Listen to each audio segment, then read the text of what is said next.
Okay, you guys. This is just Shae Davidson. This is, like I said, my small patio garden. And I actually have a cucumber. This is like my favorite. So I always grow these every single year. It's my little trellis thing is leaning over.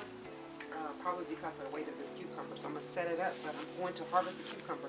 I do not have my shears, but I do have a clean knife. You always want to work with clean shears and or a knife. And I'm going to cut it right here at the base of the cucumber. Just right here at the stem. And so that's my first harvest of a cucumber. And I also have another one that's a good size on the other sides of this, the terrace, this little trellis. I have another one, and it's a pretty good size as well. So I don't want to harvest them if I'm not eating them that day. Just because I eat cucumbers, I can eat them every day. So I think I'm going to harvest the other one tomorrow, and then I'll come back on camera just to show you guys that one.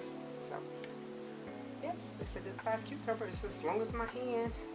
I usually don't let them get this big, but I kept saying I'm gonna harvest, and just not getting around to doing so. So it is what it is. So I'm gonna enjoy this one. So when you harvest them, you also free up the energy for more cucumbers to develop. So this one still has flowers on it. So I would imagine that it's fell over. This is an apple tree. This is an apple tree, and it's fell over on the apple tree. But with these blooms, there will be more cucumbers that come out. So there you go. And the other one is on the opposite side. Let me go around on the opposite side, because I'm going to really have to harvest this one pretty quickly as well. And it's a good size. Not as big as this one, but still, pretty good size. So I'll harvest that in a couple of days. If not tomorrow, in a couple of days.